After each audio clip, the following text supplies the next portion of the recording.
Hello dear students, કેમ છો? મજામાં છો? Good morning, good afternoon, good evening. ફરી પાછું તમારું હાર્દિક સ્વાગત છે તમારી ફેવરિટ એવી YouTube channel physics with Sameer મહેતામાં. આજનો આપણો ટોપિક છે ઉદાહરણના દાખલા. ચેપ્ટરની થિયરી તો પૂરી થઈ ગઈ છે. ઉદાહરણના દાખલા કરાવું છું, પછી સ્વાધીના દાખલા છે, બરોબર છે. પ્રેક્ટિસ કરતા રહેજો.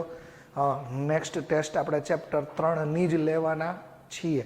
12ના MCQ પણ પ્રેક્ટિસ કરજો. ના આવડે તો તમે મને મોકલી શકો છો, હું તમને મારી અનુકૂળતાએ જવાબ આપીશ જ. રેડી? તો આજે એક કામ કરો, તમે નોટ લઈ લ્યો, બરોબર છે, પેન લઈ લ્યો, ટેક્સ્ટ બુક એ હારે જ રાખો, કારણ કે આજે હું રકમ લખવાનો નથી, હું સીધી બુકમાંથી વાંચું છું અને આપણે એનો ડેટા લખીએ છીએ, બરોબર છે. એટલે થોડોક ટાઈમ મારો ઓછો બગડે. ક્લિયર?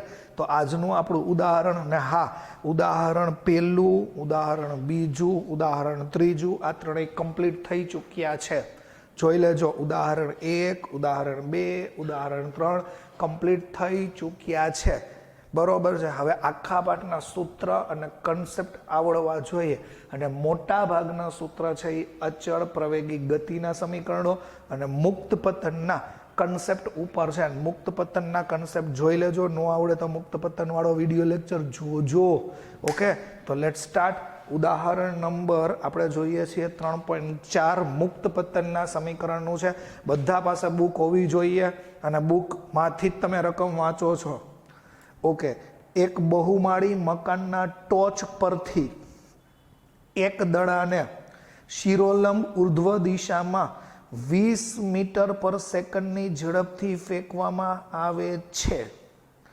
દડો જે બિંદુએથી ફેંકવામાં આવે છે તેની જમીનથી ઊંચાઈ 25 મીટર છે. દડો કેટલી ઊંચાઈએ પહોંચશે? દડો જમીનને અથડાય તે પહેલાં કેટલો સમય લાગશે? એટલે અથડાય એ પહેલાંનો સમય ગોતવાનો છે, અને જરૂરિયાત પ્રમાણે જી છે એ 10 લેવાનું છે. બહુમાળી મકાન એટલે લઈ લ્યો એપાર્ટમેન્ટ છે અથવા કોઈ ટાવર છે એવું વિચારો. ત્યાંથી તમે ફેંકો છો ઉર્ધ્વ દિશામાં 20 મીટર પ્રતિ સેકન્ડની સ્પીડથી ફેંકો છો. પછી જે ટાવર ઉપરથી ફેંકો છો એ ટાવરની જમીનથી ઊંચાઈ 25 મીટર છે. તો દડો કેટલી ઊંચાઈએ પહોંચશે એ કામ કરીએ. આપણે જોઈએ છીએ એની આકૃતિ ભણીએ. ઉદાહરણ 3.4 એની આકૃતિ કંઈક એવી છે કે આ જમીન છે. જમીનથી આપણે એક બહુમાળી ઇમારત વિચારો. તો સપોઝ આ બહુમાળી ઇમારત છે. જમીનથી આ બહુમાળી ઇમારતની ઊંચાઈ, મતલબ આ ટાવરની ઊંચાઈ 25 મીટર એવું આપી દીધું છે. એકવાર ચેક કરી લ્યો. યસ, 25 મીટર એવું આપ્યું છે. ટાવરને નામ આપી દો. ટાવરને નામ આપી દો એ બિંદુ, જમીન ઉપરનું છે, અને સી બિંદુ મતલબ AC છે એ બહુમાળી ઇમારત એટલે ટાવરની ઊંચાઈ છે. એ ઊંચાઈ આપી છે 25 મીટર. ખૂબ ધ્યાનથી જોજો. Okay okay. હવે શું છે તો કે અહીંયા એક વ્યક્તિ ઊભો છે, અને વ્યક્તિ છે એ પથ્થરનો થ્રો ઉર્ધ્વ દિશામાં કરે છે. ત્યારે તેનો પ્રારંભિક વેગ કેટલો થશે? યાદ રાખો, ત્યારે તેનો પ્રારંભિક વેગ છે એ 20 મીટર પર સેકન્ડ એવું આપી દીધું છે. 20 મીટર પર સેકન્ડ. ઓકે, ધારો કે અહીંથી હું પથ્થર ફેંકું છું ઉપર ફેંકું છું, એટલે પથ્થર ફેંકવાનો પ્રારંભિક વેગ છે એ 20 મીટર પ્રતિ સેકન્ડ છે. ઓકે, જો આવી રીતનું છે. આ ટાવર છે, હું આ ફેંકું છું તો ઉપરથી સીધું નીચે આવવાનું છે, રાઈટ? પણ એને હું દોરું છું આવી રીતે કે અમુક હદ સુધી ઉપર જશે ને ઉપરથી એ પાછું જમીનને ટચ થશે. આ જમીનને ટચ થાય ત્યારે લાગતો સમય ગોતવાનો છે. એ લાવ, હું એમ નથી કહેતો તમને કે અહીંથી આમ પથ્થર પડે છે, અહીંથી આમ પથ્થર પડે છે, એમ નથી કહેતો. પથ્થર તો આમ જ પડે છે, ઉપર જાય છે ને ત્યાંથી નીચે આવે છે. હું આમ ન દોરી શકું. આ ઉપર અહીંથી અહીંયા ટાવર નડે એટલે હું આમ બતાવું છું. આમ ગતિ નથી થતી, ગતિ આમ નથી થતી, ગતિ તો સુરેખ ગતિ જ છે, આમ જ થાય છે. જો આ ફેંકું ઉપર ગયું ને ઉપરથી પાછું નીચે આવ્યું એટલે આમ ગતિ નથી સમજવાની અહીંથી આમ જ છે. આ તો મારે દોરવું આમ પડે. જમીન પર પહોંચે છે, જમીન ઉપર સ્પર્શે છે ત્યારે લાગતો મારે સમય ગોતવાનો છે. જો કે આમાં હું તમને શોર્ટકટ જ કહું છું આખું, જો ધ્યાનથી સમજજો. જે બિંદુએથી તમે ફેંકો છો, જો વર્ડ સમજજો, જો હું અહીંયા તમને સમજાવું છું. જે બિંદુએથી ફેંકો છો, સપોઝ આ એ બિંદુએથી તમે પથ્થરને ફેંકો છો, રાઈટ? ઉર્ધ્વ દિશામાં ફેંકો, ત્યાંથી પથ્થર પાછો અહીંયા જમીન ઉપર આવ્યો સી બિંદુએ. હવે અહીંયા તમે તમારા નિયમ વિચારો, મુક્ત પતનના સમીકરણોના નિયમો ક્યાં હતા? તો કે ઉપર તરફ હોય એ અંતર પ્લસ લેવાનું, સ્થાનાંતર પ્લસ લેવાનું, નીચે તરફ હોય અંતર તો ઓલવાઇઝ પ્લસ હોય, સ્થાનાંતર માઇનસ લેવાનું, અને જીની વેલ્યુ તો ઓલવાઇઝ માઇનસ જ લેવાની. રીઝન તો કે પથ્થર ઉપરથી નીચે આવે છે. ઓકે, જો મારી વાત હજી એકવાર ધ્યાનથી સમજજો, નો આવડે તો મુક્ત પતનનું સમીકરણ વાળો લેક્ચર જોજો. તમે વિચારો, પથ્થરને તમે ઉર્ધ્વ દિશામાં ફેંકો છો, પ્રવેગ એ છે, બરોબર? તો વિચારો જોઈ, પથ્થર પહેલા અહીંયા ઉપર જશે, આ ઉપર જશે અને ઉપરથી નીચે આવશે. તો મારા કહેવાનો મિનિંગ એવો છે, એ થી સી સુધી પથ્થરને પહોંચવા માટે લાગતો સમય જો આવું ગોતવું હોય તો તમારી પાસે સૂત્ર હતું એક, x બરાબર v0t plus half at square. કેમ આજ વાપરું એ તમારી બુદ્ધિથી તમે વિચારો. v0 પ્રારંભિક વેગ ક્યાં છે જોવો જોઈએ, અને ઉદ્ગમ વિચારો તો પ્રારંભિક વેગ ઉપર તરફ છે, તો એ તમે પ્લસ 20 મીટર પર સેકન્ડ લેશો, બરોબર? a is equal to always minus G લેશો, એટલે કે -10 લેશો, મતલબ -g લેશું. આટલું યાદ રાખો. ટી તો આપણે ગોતવું છે. મોટો પોઈન્ટ છે ને એ આ એક્સ છે, મોટો પોઈન્ટ એક્સ. જો તમે થિયરી ભણાવી હોય ત્યારે તમે બહુ શાંતિથી થિયરી સાંભળી હોય તો એક્સ શું છે? એક્સ અંતર નથી. જો તમે આવું વિચારતા હો તો તમારી ભૂલ છે કે પથ્થર ઉપર જશે એટલે પહેલા ઉપર તરફ અંતર કાપ્યું, પછી ઉપરથી પાછું નીચે આવે એટલે અંતર કાપ્યું. નો, એવું નથી. એક્સ છે એ સ્થાનાંતર છે. મારી વાત ધ્યાનથી સમજજો. એક્સ છે એ યાદ રાખો ડિસ્પ્લેસમેન્ટ છે, સ્થાનાંતર છે. અને ડિસ્પ્લેસમેન્ટમાં તો હંમેશા અંતિમ બિંદુ અને પ્રારંભિક બિંદુ જ ગણવામાં આવે છે. આ યાદ રાખો, અંતિમ બિંદુ અને પ્રારંભિક બિંદુ. અંતર આ સમીકરણમાં એક્સ અંતર નથી, સમીકરણમાં એક્સ સ્થાનાંતર છે. ખાસ ધ્યાન રાખો, બરોબર? અંતર તો ઉપર જાય, ઉપરથી નીચે આવે એટલું બધું કાઉન્ટ કરવું પડે, પણ સ્થાનાંતર છે. એક્સ ઓલવેઝ સ્થાનાંતર જ હોય. સ્થાનાંતરમાં અંતિમ બિંદુ અને પ્રારંભિક બિંદુ, મતલબ સોરી, આ અંતિમ બિંદુ અને પ્રારંભિક બિંદુ વચ્ચેનું અંતર જોઈએ. તો આ ઉપરથી અહીંયા નીચે પડે તો અંતિમ બિંદુ અને પ્રારંભિક બિંદુ વચ્ચેનું અંતર તો આ ટાવરની હાઈટ જેટલું છે, બહુમાળી હાઈટ જેટલું, તો એ 25 થાય. તો એક્સ બરાબર હું અહીંયા 25 લખીશ, પણ ધ્યાનથી વિચારો, સ્થાનાંતર તો ધને હોય, ઋણે હોય ને શૂન્ય હોય. ઉપર જાય છે, ઉપર જ નથી જતું, પાછું નીચે આવે છે, એટલે અંતિમ પ્રોસેસ તો નીચે છે ને. મતલબ પદાર્થ ઉપર જઈને પાછો ક્યાં આવે છે? નીચે. મતલબ ફાઇનલ અસર નીચે છે. નીચે હોય તો સ્થાનાંતર ઓલવાઇઝ તમારે માઇનસ લેવું પડે.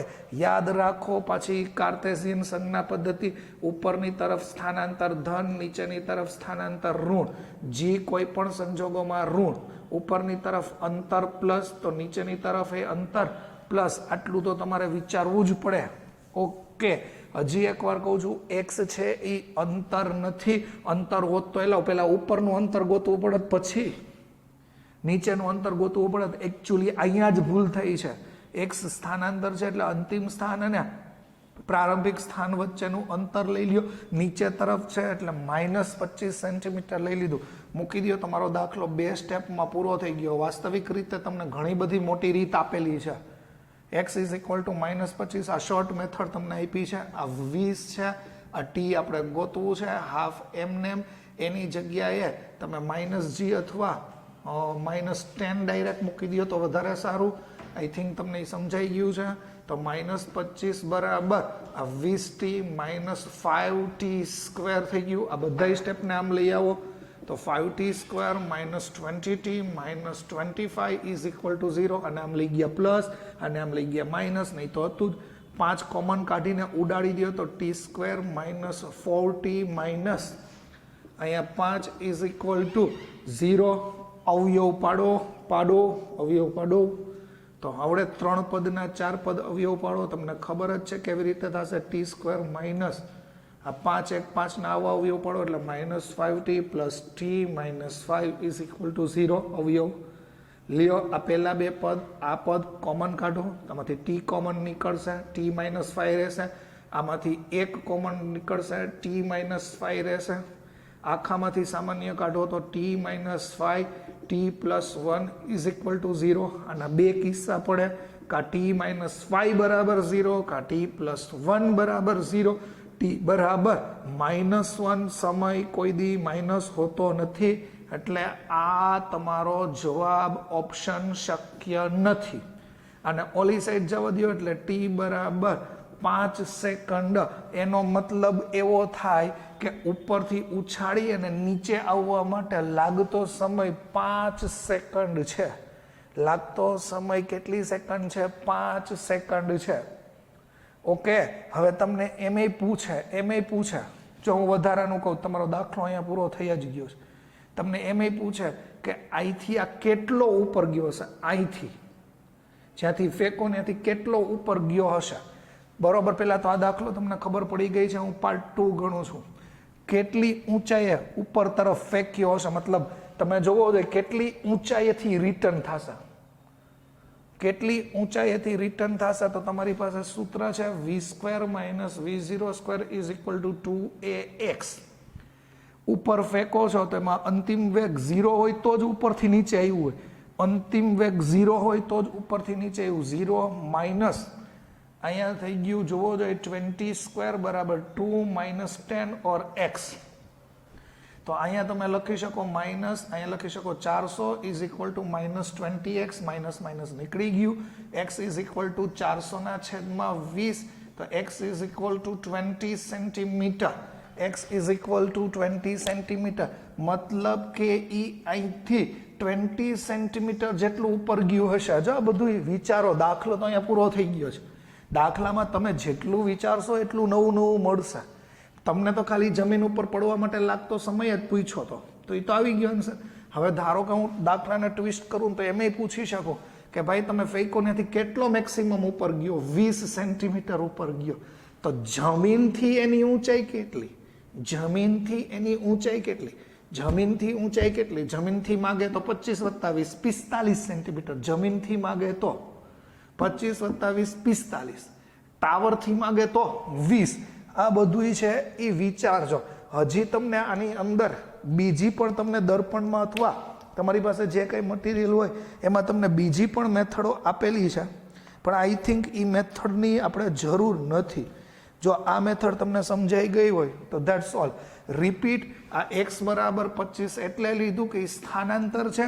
સ્થાનાંતરમાં અંતિમ બિંદુ અને પ્રારંભિક બિંદુ જ ગણવામાં આવે. આ પ્રારંભિક બિંદુ ને અંતિમ, એ બે વચ્ચેનું જ અંતર. અને પદાર્થ આમ નથી પડતો, પદાર્થ આમ જ પડે છે.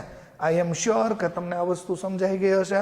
બરોબર છે, કન્સેપ્ટ ક્લિયર કરજો. આવા ઘણા બધા દાખલાઓ કરવાના છે. 2 રીત છે, પણ તમે આ જ રીત કરશો, તમારે કોઈ બીજી રીત કરવાની નથી. અને આ છે એ તમારી એક્સ્ટ્રા વસ્તુ છે, આ દાખલાનો ભાગ નથી.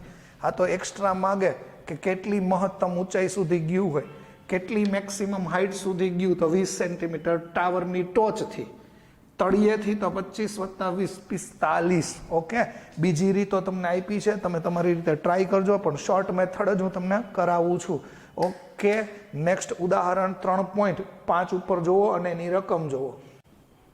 ઓકે, સેકન્ડ દાખલો, મતલબ ઉદાહરણ નંબર 5. માત્ર જાણકારી માટે છે, કન્સેપ્ચ્યુઅલ છે, લખવામાં કોઈ દિવસ તમને પૂછાવાનું નથી, પણ સમજવું જરૂરી છે. એટલે આપણે કોઈ પણ વસ્તુ કાપતા નથી. મુક્ત પતન પામતા પદાર્થની ગતિની ચર્ચા કરો. આવડે જ છે. જ્યારે મુક્ત પતન થતું હોય ત્યારે કાલ્પનિક પરિસ્થિતિ વિચારવાની. હવાનો કોઈ અવરોધ લાગતો નથી, મતલબ હવા છે જ નહીં. મુક્ત પતન વિચારો, કહેવાનો મિનિંગ હવાનો કંઈ પણ અવરોધ હોય તો એ અવગણી નાખો. આ તો મેં ખાલી જાણકારી માટે લખ્યું છે. આ તો તમને આવડે જ છે, બહુ ઇઝી છે. જ્યારે કોઈ મુક્ત પતન એટલે શું? મૂકી દેવું. આ પદાર્થ ગુરુત્વાકર્ષણ બળને લીધે અધો દિશામાં ગતિ કરે છે. સારી રીતે લખ્યું. જ્યારે કોઈ પણ પદાર્થને પૃથ્વીની સપાટીથી થોડી ઊંચાઈ પરથી છોડી દો. ધારો કે આ પૃથ્વી છે, આ પૃથ્વીની ત્રિજ્યા આરી છે, થોડીક ઊંચાઈથી તમે મૂકી દો એટલે બિલ્ડિંગ ઉપરથી મૂકી દો છો, સિમ્પલ, બરોબર. ત્યારે ગુરુત્વાકર્ષણ બળને કારણે અધો દિશા એટલે નીચેની દિશામાં પ્રવેગી ગતિ કરશે અને એ પ્રવેગી ગતિને જી કહેવાય, ગુરુત્વ પ્રવેગ. જો હવાનો અવરોધ અવગણવામાં આવે તો આ ઘટનાને મુક્ત પતન થયું એમ કહેવાય. અને મુક્ત પતન હોય ત્યારે પ્રારંભિક વેગ 0 હોય ને એ બરાબર -g હોય, આવું આપણને ખબર છે. મુક્ત પતન પામતા પદાર્થ માટે એ વિરુદ્ધ ટીનો ગ્રાફ આવી રીતે જ આપણે દોરશું. શું કામ? એના માટે તો તમારે લાસ્ટ લેક્ચર જોવા પડશે બધા. યાદ કરો, v = v0 + at હોય. મુક્ત પતન હોય એટલે પ્રારંભિક વેગ 0 હોય, એ દેખાય ત્યાં -g લખવું પડે. આ તમને ખબર છે, બધા જ ગ્રાફો ઓલરેડી કહી દીધા છે તમને. એ વર્સિસ ટીનો ગ્રાફ છે, એ વર્સિસ ટીનો ગ્રાફ છે એટલે એ ગ્રાફ આવો આવશે. કારણ કે મુક્ત પતન પામતો પદાર્થ છે એ હંમેશા અચળ પ્રવેગી ગતિ અથવા નિયમિત પ્રવેગી ગતિ કરતો હોય. અને આનો પ્રવેગ છે એ આવશે -9.8 મીટર/સેકન્ડ². બરોબર છે. એમાં કોઈ પ્રવેગ બદલવાનો નથી. તમે એ લખો કે જી લખો, એની હારે કાંઈ લેવા દેવા નથી. આ શબ્દ સમજો. એ બરાબર -9.8 મીટર/સેકન્ડ² હોય. આ યાદ રાખો. નિયમિત છે એટલે એનો પ્રવેગ છે એ -9.8 કેમ લખ્યું? નીચે તરફ છે એટલે. એ દરેક સમય એક સરખો છે એટલો મતલબ એવો થાય કે એ પ્રવેગ અચળ છે. પ્રવેગ અચળ છે તો ગ્રાફ છે એ સમય અક્ષને સમાંતર મેળવું, સુરેખા મેળવું. મતલબ અચળ પ્રવેગી ગતિનો ગ્રાફ છે એ આવો મળે. ઓકે, બીજા પાર્ટમાં જોઈએ તો શું થશે? મુક્ત પતન પામતા પદાર્થ માટે v વર્સિસ t નો ગ્રાફ, એટલે v વર્સિસ t નો આલેખ છે. તો એલા v વર્સિસ t નો આલેખ એ તમને આવો જ મળશે. પણ આપણે થોડુંક પ્લોટ આઉટ કરીએ. અહીંયા વેગ કહી દઈએ, અહીંયા t કહી દઈએ. આપણે રિયલ ગ્રાફ જ દોરીએ, ખાલી આપણી પાસે ગ્રાફ પેપર જ નથી. ઓકે, આપણી પાસે સમીકરણ તો છે જ, v = v0 + at. જો એની ગણતરી અહીંયા કરી દઉં છું, જોજો જરાક. v = v0 + at. પ્રારંભિક વેગ તો 0 છે. a બરાબર તો -g મૂકવું પડે. તો v = -gt એટલે આચરણ લીધું. g એટલે તો તમને ખબર છે -9.8t થાય. ઓકે, હવે આમાં આપણે શું કરવું છે? એકવાર t બરાબર 1 સેકન્ડે વેગ ગોતવો છે, એકવાર t બરાબર 2 સેકન્ડે વેગ ગોતવો છે, t બરાબર 3 સેકન્ડે. પછી તમારી પાસે ટાઈમ હોય તો t બરાબર 4 સેકન્ડે તમે વેગ ગોતો. તો આમાં t બરાબર 1 મૂકી દો, t બરાબર 1 મૂકી દો તો ત્યારનો વેગ આવે -9.8 મીટર/સેકન્ડ. અહીંયા 2 મૂકી દો એટલે 9.8નું ડબલ થઈ જાય એટલે 19.6 મીટર/સેકન્ડ થઈ ગયું, -19.6. અને થર્ડ t બરાબર 3 મૂકો એટલે -29.8 4 મીટર/સેકન્ડ થઈ જાય. તો ગ્રાફને પ્લોટ કરી દો. તમે જુઓ 9.8ના ગાળામાં જ એનો વધારો થાય છે. ગ્રાફને પ્લોટ કરી દો. કેમ પ્લોટ કરાય? તો ધારો કે અહીંયા 1 સેકન્ડ છે, અહીંયા 2 સેકન્ડ છે, અહીંયા 3 સેકન્ડ છે. 1 સેકન્ડ એટલે અહીંયા હું લખું છું -9.8 વેગ છે. પછી અહીંયા હું લખું છું કેટલો વેગ છે? -19.6 વેગ છે. પછી હું અહીંયા લખું છું -29.4 વેગ છે. હાલો તો ગ્રાફનું પ્લોટિંગ કરી નાખો. આ વેગ છે માઇનસ એટલે કે નીચે. ટી બરાબર 1 અને 9.8, 1 અને 9.8 ને જોડતું બિંદુ આ આવ્યું. પછી 2 સેકન્ડ છે અને 2 સેકન્ડે 19.6 નો વેગ છે, તો એને જોડતું બિંદુ આ આવ્યું. ટી બરાબર 3 છે, ગ્રાફ થોડીક ખબર હોવી જોઈએ, અને 3 સેકન્ડે 29.4 નો વેગ છે, તો એને જોડતું બિંદુ આ આવ્યું. આ ત્રણેયને તમે જોડી દો જોઈએ, આ ત્રણેયને તમે જોડી દો તો એનો ગ્રાફ છે એ સુરેખા મળશે, ઢાળ સમાન મળશે. મેં ફૂટપટ્ટીથી નથી દોર્યું, તમે સમજી શકો છો. ડાયરેક્ટ તમે સ્ટ્રેટ લાઈન ડ્રો આઉટ કરી દો, બસ ધેટ્સ ઓલ, કે આ આલેખ સુરેખ મળે છે. ઓકે, હવે તમે જે કંઈ લ્યો છો એ ડી વર્સિસ ટીનો ગ્રાફ લેવો છે. આ બે વસ્તુ તમને ખબર પડી ગઈ, ગણતરી ખબર પડી ગઈ. ગણતરી એ નોટ ડાઉન કરી રાખજો, ગણતરી પણ નોટ ડાઉન કરી રાખજો. ઓકે, એ વર્સિસ ટીનો ગ્રાફ, વી વર્સિસ ટીનો ગ્રાફ. હવે તમારે જે કંઈ જોવું છે એ વર્સિસ ટીનો ગ્રાફ નથી, ડી વર્સિસ ટીનો ગ્રાફ છે. સ્થાનાંતર વિરુદ્ધ સમયનો ગ્રાફ તમારે જોવું છે. ડાયરેક્ટ આકાર આપણે સ્વીકારતા નથી. આ ડી છે મીટરમાં લઈ લ્યો, ટી છે એ સેકન્ડમાં લઈ લ્યો. ઉદ્ગમ છે, ડાયરેક્ટ કંઈ સ્વીકારવું જ નથી વિથ પ્રૂફ. કોઈ એમ કે આકાર આવો આવે છે તો શું કામ એવો જ આવે છે, આપણે પ્રૂફ કરીએ. તમારી પાસે સમીકરણ છે ક્યુ ડી બરાબર V0t plus half A T square. D લખો, એક્સ લખો, બધું એક જ. મુક્ત પતન હોય તો પ્રારંભિક વેગ 0 હોય, હાફ એમનેમ, અહીંયા માઇનસ જીટી સ્ક્વેર, તો સમીકરણ થઈ ગયું માઇનસ હાફ જીટી સ્ક્વેર. સાબિતી બધી વસ્તુની હોય જ છે, પણ મોટા એમ કંઈક આ ગ્રાફ આવો મળે તો એવો જ મળે, સ્વીકાર લેવાનું. નો સ્વીકારો તો જો એની રીત છે. હાફ જીટી સ્ક્વેર, જી બરાબર તમે મૂકી દો હાફ 9.8 ટી સ્ક્વેર, 9.8 નું અડધું એટલે 4.9 ટી સ્ક્વેર. ઓકે, ક્યાં લખી દો? આ જવા દો, તમને ખબર પડી ગઈ છે આખી, તો આ પણ જવા દો. જગ્યાનો અભાવ, ધેટ્સ ઓલ. તો આનું મને સાદુરૂપ આપો એટલે ડી બરાબર 9.8 નું અડધું એટલે -4.9 ટી સ્ક્વેર એવું મળ્યું. આમાં એકવાર ટી બરાબર 1 સેકન્ડ મૂકો, ટી બરાબર 2 સેકન્ડ મૂકો, ટી બરાબર 3 સેકન્ડ મૂકો. નવરાવો તો મૂકા જ રાખો.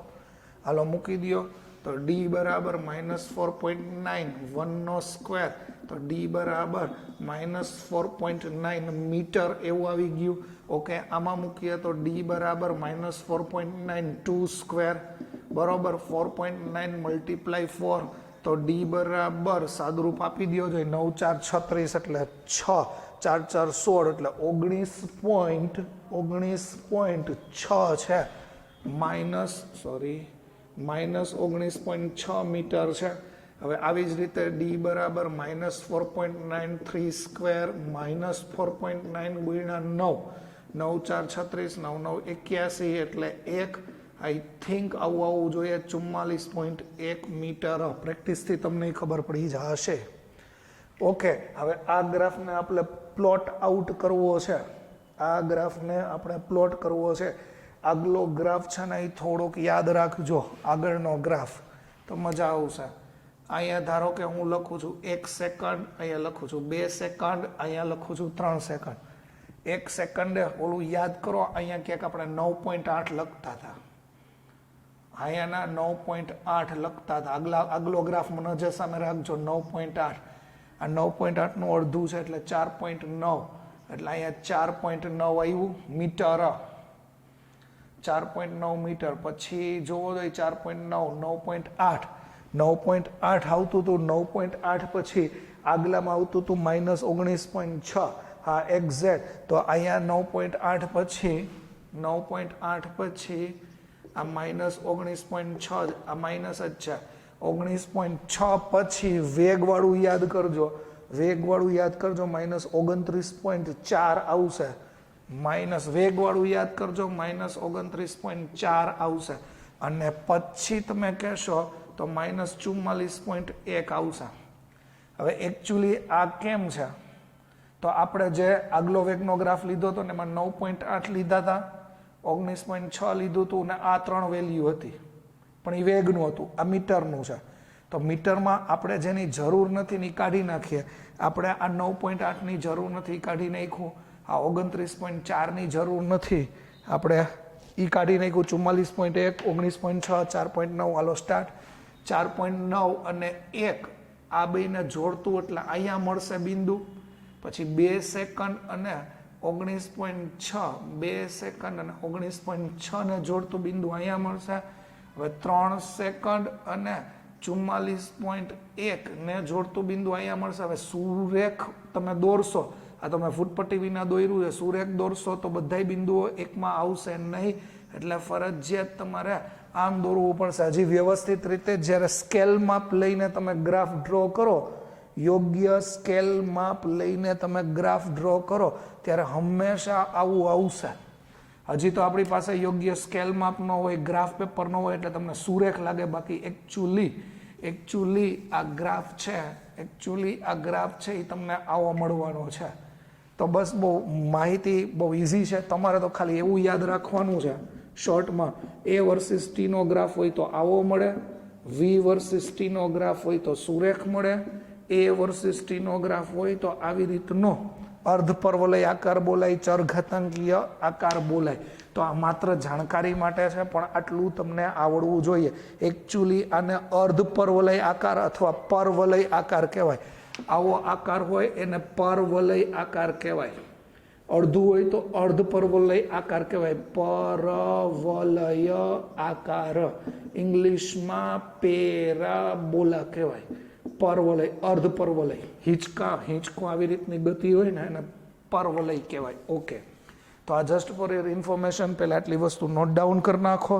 પછી આપણે ઉદાહરણ 6 ઉપર જઈએ છીએ. એ એટલું બધું ઇમ્પોર્ટન્ટ નથી, પણ આપ્યું છે તો આપણે ગણવું પડશે. તમે આ 2 ઉદાહરણને નિગ્લેક્ટ કરી નાખો તોય હાલશે. આમ જોવો ને તો અદ્ભુત કન્સેપ્ટના દાખલા, પણ આ તો થિયોરોટિકલી અમે તમને આવા દાખલા પૂછવાના જ નથી, પણ કન્સેપ્ટ બહુ બેટર કન્સેપ્ટના દાખલા છે. રકમ મેં મારી રીતે તમને સમજાય એટલે થોડીક ચેન્જ કરી છે કે જો કોઈ પદાર્થ t બરાબર 0 સમયે મુક્ત પતન કરતા હોય તો t સમયે એનું સ્થાનાંતર d1, 2t સમયે સ્થાનાંતર d2, 3t સમયે સ્થાનાંતર d3 હોય તો સાબિત કરો કે એમનું સ્થાનાંતર 1, 3, 5, 7 મતલબ એકી સંખ્યામાં જ સ્થાનાંતર હોય. હવે આ હું બોલ્યો એ કદાચ ન સમજાય તમને, બની શકે કારણ કે રકમ જ એવી અટપટી છે. તો તમારી બુકની રકમ હું વાંચું છું. બુકમાં બધાયનું ધ્યાન. ગેલેલિયોનો એકી અંકનો નિયમ, ગેલેલિયોનો એકી અંકનો નિયમ, જો આ લખેલું છે એકી અંકનો નિયમ. સ્થિર સ્થિતિમાંથી મુક્ત પતન પામતા પદાર્થ દ્વારા સમાન સમયગાળામાં કપાયેલા અંતરો એકબીજાના એવા ગુણોત્તરમાં હશે કે એ ગુણોત્તર તમને એકી સંખ્યા આપે, 1 થી શરૂ થશે અને એકી સંખ્યા માટે હોય છે એમ તમારે સાબિત કરવાનું છે. કહેવાનો મિનિંગ એવો છે કે t સમયમાં d1 સ્થાનાંતર, 2t સમયમાં d2 સ્થાનાંતર, 3t સમયમાં d3 સ્થાનાંતર, પણ એ સ્થાનાંતર એવા હશે કે સ્થાનાંતર તમને ઓલવાઇઝ એકી સંખ્યા જ આપશે. બરોબર છે? એમ તમારે સાબિત કરવાનું છે. જો જેટલી બુક ફેરવશો એટલી બુકમાં અલગ અલગ મેથડ છે, પણ હું તમને તમામ દાખલા શોર્ટકટ મેથડથી કરાવવાની ટ્રાય કરું છું. ઓકે, તમને શબ્દ એ લોકોએ રકમમાં એવો આપ્યો છે કે મુક્ત પતન. એક કામ કરો, હું 2 રીત કરાવું. પહેલાં શોર્ટ મેથડ, મુક્ત પતન. મુક્ત પતન હોય એટલે પ્રારંભિક વેગ 0 હોય અને a બરાબર આ -g આટલું તો હોય જ. ઓકે, હવે તમને છે ને જો કન્સેપ્ટ પાવરફુલ હોય, લેક્ચર જોયા હોય તો શું કીધું જુઓ છે. શરૂ કરતા પદાર્થ t સેકન્ડે, 2t સેકન્ડે, 3t સેકન્ડે, પર્ટિક્યુલર સેકન્ડે યાદ કરો, n મી સેકન્ડે કપાયેલું અંતર અથવા કપાયેલું સ્થાનાંતરનું સૂત્ર યાદ કરો. n મી સેકન્ડમાં, n મી સેકન્ડે કાપેલું અંતર, આમ લખો તો વધારે સારું રહેશે. n મી સેકન્ડે કાપેલું અંતર, તો એનું સૂત્ર તમારી પાસે હોય જ ને. કયું છે? d બરાબર v0. યાદ કરો n મી સેકન્ડ માટેનું સૂત્ર. યસ, તમને સ્પેશિયલી એક આખો પોઈન્ટ કરાવ્યો છે v0 પ્લસ a/2 2n-1. સૂત્ર છે ને એ શોર્ટકટ છે, બાકી હમણાં હું બીજી રીત કહીશ, દર્પણની રીત કહીશ, અદ્ભુત છે. આ સૌથી સહેલી ટેકનિક આ છે. હવે જોવો જોઈએ, મુક્ત પતન હોય, યાદ આવ્યું ને nમી સેકન્ડમાં કાપેલા અંતરનું સૂત્ર, તો પ્રારંભિક વેગ 0, a બરાબર -g, આ 2 અને 2n-1 જ લખો, તો d બરાબર તમારું સૂત્ર થઈ ગયું -g/2 and 2n-1. That's all. આપણું કામ પૂરું થઈ ગયું. સ્માર્ટ વર્ક કરો. દાખલો એમને મેં ઇઝી ગોઈંગ થઈ ગયો છે, કાંઈ નથી કરવાનું.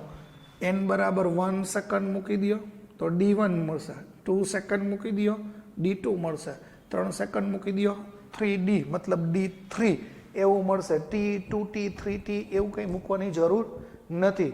પદાર્થે પહેલી સેકન્ડે કાપેલું અંતર, ચાલો લખી દઉં આપણું શોર્ટકટ. રેડી? પદાર્થે પહેલી સેકન્ડે કાપેલું અંતર, પહેલી સેકન્ડે કાપેલું અંતર, તો n બરાબર 1 મૂકવાનું, t નહીં. t 2t 3t મતલબ પહેલી સેકન્ડ, બીજી સેકન્ડ, ત્રીજી સેકન્ડ, t મૂકવાની જરૂર નથી. તો અહીંયા તમારું સમીકરણ d બરાબર -g/2 in the bracket 2 n બરાબર 1 -1 n બરાબર 1 મૂકી દીધું, તો d બરાબર માઇનસ આ g, આ બેમાંથી એક જાય એટલે -g/2 વધ્યું. ઓબ્વિયસલી g/2 સાદુરૂપ આપવું હોય તો 9.8/2 પણ સાદુરૂપ ન આપો તો વધારે સારું. આને કહી દો ઇક્વેશન 1.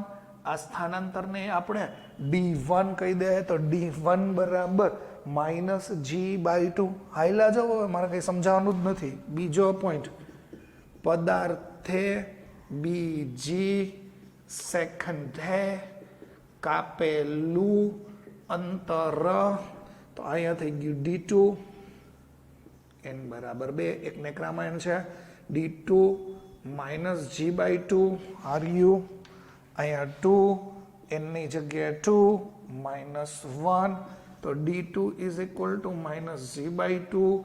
આ 4 માંથી 1 જાય, 4 માંથી 1 જાય એટલે 3 વધ્યું, તો d2 is equal two -3g/2. Smart work, આના કરતાં ઇઝી એક કંઈ નથી. થર્ડ, પદાર્થે ત્રીજી સેકન્ડમાં કાપેલું અંતર, ધેટ્સ ઓલ. તો simple d2 is equal two, એટલે n બરાબર 3 મૂકી દો આ સમીકરણમાં, d2 નહીં લખતા d3 લખશો, -g/2 in the bracket 2, n મતલબ આ 3 -1, તો d3 is equal two -g/2. 3 2 6 માંથી 1 જાય એટલે 5, d3 is equal two 5g/2. આ તો તમને એટલી યાદ ન હોય, એટલું મેથ્સ પાવરફુલ ન હોય એટલે ખબર પડે નહીં. બાકી દાખલો તો અહીંયા જ પૂરો થઈ ગયો, તો આ કંઈ કરવાની જરૂર જ નહોતી. આ 2n-1 જે છે એ હંમેશા યાદ રાખો, એકી સંખ્યાનો જ ગણ કહેવાય. મૂકી દો 1 2 3 4 5, એકી સંખ્યા જ મળવાની છે. સમજાઈ ગયું? અહીંથી જ તમારો દાખલો પૂરો થઈ ગયો. તો આ રીત બહુ ઓછી બુકમાં હશે જ નહીં, એકાદ બે બુકમાં હશે, પણ ઇઝી ગોઈંગ. હવે તો તમારે ગુણોત્તર લેવાનો છે, તો d1 અને d2નો જરૂર જ નથી, પણ સાઈડમાં રફ વર્કમાં એવું વિચારો જોઈએ, d1 અને d2નો ગુણોત્તર વિચારો. -g/2 -3g/2 આમ નીકળી ગયું, માઇનસ નીકળી ગયું, તો d1 d2 1 અને 3 સાબિત થયું. તો અહીં આમ લખી નાખો d1 જેમ d2 ઇઝ ઇક્વલ ટુ 1/3. તો આ 1/3 સાબિત થયું. ઉભા રહ્યો d1 અને d3 નો ગુણોત્તર લઈ લ્યો, d1 અને d3, -g/2 -5g/2, આ માઇનસ નીકળી ગયું, d1 d3 એટલે 1/5 થયું, તો d1 જેમ d3 બરાબર 1/5 થયું. તો તમે લખી શકો ને 1/3/5, 1/3/5. અહીંથી જ ખબર પડી જાય, મોઢે એકી સંખ્યા, ગુણોત્તર લ્યો એટલે 1, આ 3, આ 5, હજી આગળ આવેલા જાઓ, સાબિત થશે. આ ઇઝીએસ્ટ મેથડ હતી ને, તો આ મેં તમને ઇઝીએસ્ટ મેથડ કીધી. તમે પાર્ટ બી મેથડ ભણો કે ના ભણો, હું કહું છું બીજી મેથડ, પણ આ મેથડથી પહેલાં તમે ફટાફટ નોટ ડાઉન કરી લ્યો. ઓકે, બીજી મેથડમાં તો આ મેં લપ લખી છે, પણ એકચ્યુઅલી તમને આ સૂત્ર આવડતું હોય તો ડાયરેક્ટ એપ્લાય કરી દો. y is equal two -12 gt². આ લખવાની જરૂર જ નથી. આ તો લખ્યું મેં, ટી જેટલા સમયના અંતે મુક્ત પતન પામતા પદાર્થે ઉદ્ગમ બિંદુથી શરૂ કરેલી સ્થાન. ઓરિજિનલ સમીકરણ આ છે. ઉદ્ગમ બિંદુ એટલે આપદ 0, મુક્ત પતન એટલે આપદ 0, એ બરાબર -g. પણ આ કાંઈ આઈ થિંક લખવાની જરૂર નથી. તમે આ ડાયરેક્ટ સમીકરણ આવડતું હોય તો લખો. આના 4 પાર્ટ વિચારીએ. સોરી, ઇતના ગંદા કોણ દિખતા હે ભૈયા. એકવાર એક કામ કરો, ટી બરાબર આમાં 0 મૂકો. આ સમીકરણમાં જુઓ તો ખરા, ટી બરાબર 0 મૂકો એટલે આ તમારું સ્થાનાંતર 0 થઈ જશે. અહીંયા ટી મૂકો એટલે તમારું સ્થાનાંતર આઈ થિંક 0 થઈ ગયું. આ ટી બરાબર સ્થાનાંતર 0, એને y0 કહી દો.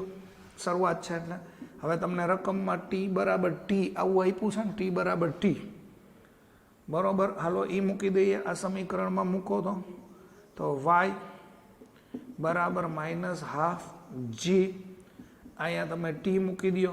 અહીંયા y બરાબર d1 મૂકવું હોય તો એ છૂટ છે, d1 નો મૂકો તો ચાલે. અને 1 કહી દો, y1.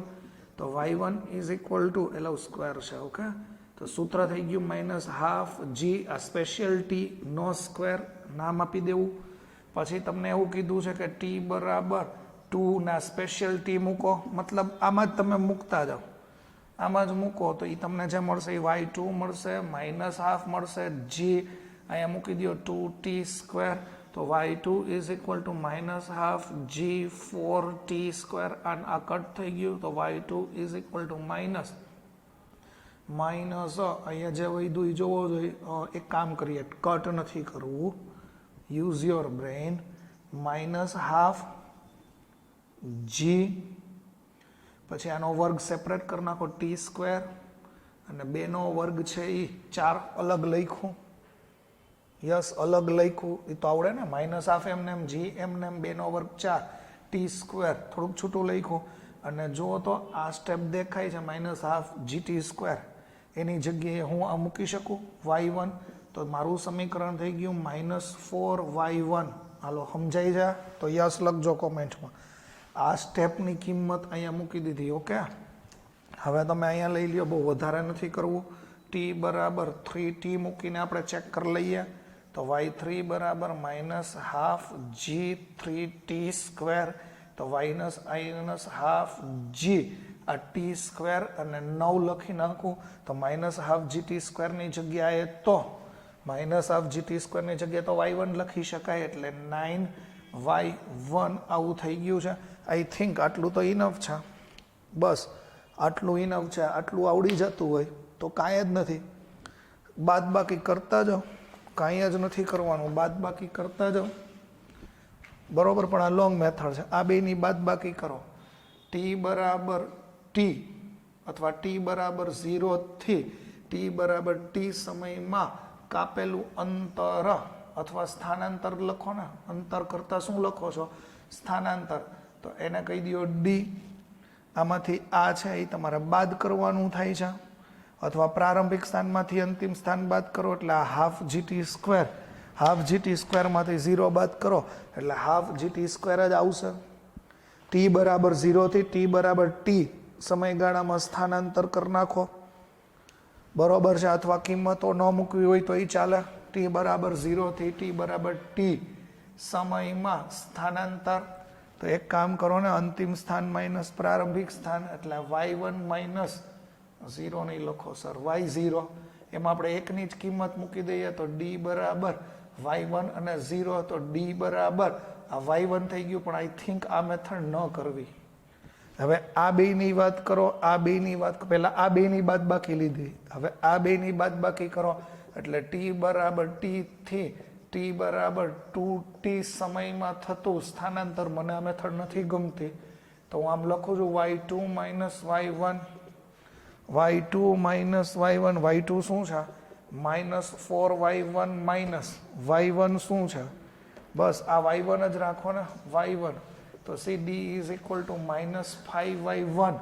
જુઓ તો આ -5y1 અથવા આઈ થિંક કંઈક મિસ્ટેક છે.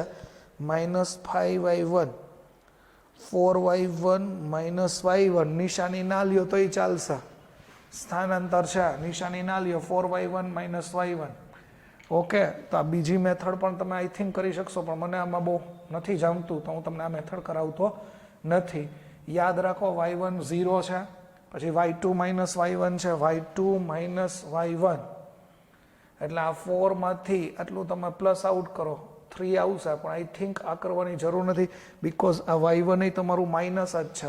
આ y1 એ તમારું છે એ માઇનસ જ છે બિકોઝ જો આ કિંમત એ માઇનસ છે, આ માઇનસ હાફ ને આ એ માઇનસ છે, તો 4માંથી આ એક બાદ કરશો, ઉભા રહ્યો લખી દઉં, હાલો ન ખબર પડતી હોય તો આમે કરાય d બરાબર y2 ની આ જ કિંમત આપણે મૂકીએ તો શું થાય, આ જ કિંમત આપણે મૂકીએ તો minus half gt² into 4 minus આપણે આ કિંમત મૂકીએ તો માઇનસ હાફ gt², આવું થઈ ગયું.